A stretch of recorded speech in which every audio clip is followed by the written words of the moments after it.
All right, Colby Cash, I have an embarrassingly simple question or two. How would you define a correction?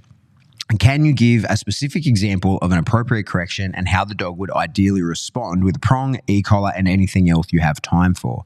I heard somewhere, probably TCP, you talk about corrections in a way I had never been exposed to before.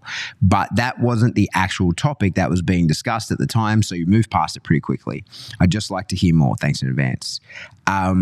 Okay, so for me, a correction is different to, say, an aversive stim. So a correction implies that the dog has done something wrong. It is not doing the thing that you want it to do.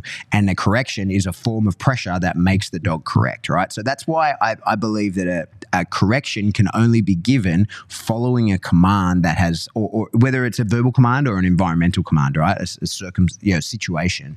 But a correction can only be given after a command that has not been followed, and that correction makes the dog correct, right? So it allows the dog to then do the thing. What's important to note of a correction, and this is sort of the crux of NePoPo, and not like necessarily like it. What's important to understand about NePoPo is it's a brand name, right? But the style of training is not specific to that brand name. If you ever see the NePoPo logo, it's the dancing bear. And the reason it's a dancing bear is because Russian gypsies have been using NePoPo to teach bears to dance for 300 years, right? So the truth of the system and all dog training, the truth of all dog training is that if you ask the dog to do something and it doesn't do it, and you want to be able to apply a correction in that moment, right? Like a force that compels the dog to do the behavior.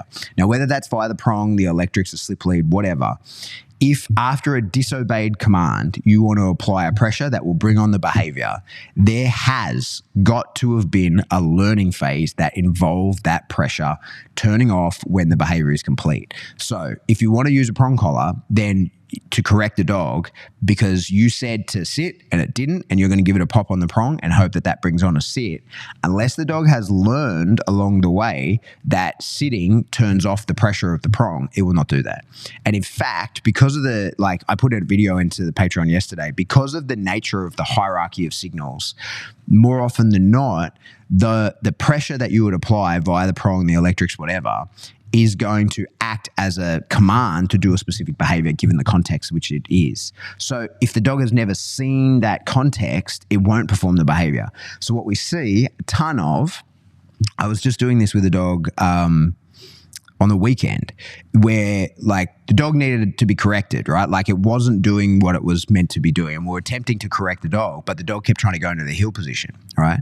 Because the dog understood I turned off that prong collar via going into the heel position. And the behavior that we were actually trying to bring on, the dog had no understanding of being able to turn off that pressure via doing that behavior.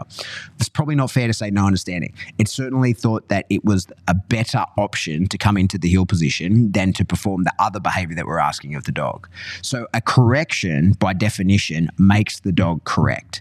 And in order for the dog to be correct, it has to have learned what is correct. So a correction can only come after a command that has been disobeyed. Now, that command can take many forms, right? Like that doesn't necessarily mean it's a verbal thing. But the context, the command, whatever, has to be there. The dog has to choose to do the wrong thing. A pressure is applied, no matter how it is, slip, prong, e-collar, whatever. And then that pressure should bring on the behavior. That is a very different thing to an aversive stim or a punishment, right? Because a punishment is different from a correction because a punishment is just saying to the dog, don't do that. A correction is saying to the dog, do that.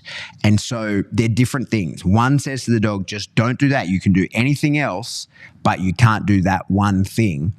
And a correction says to the dog, you can't do anything else. You have to do that one thing. Okay. So that's the difference between a correction and a punishment. People, correction, unfortunately, as a word has just kind of, worked its way into the dog training vernacular pretty easily. And people tend to use it. And I've been guilty of this myself. You might say, give the dog a correction. And in reality, you mean give the dog punishment or punish the dog. So it happens all the time. But really, when we're sort of getting into the crux of it, and if we're talking definitions, that's the definition of a correction.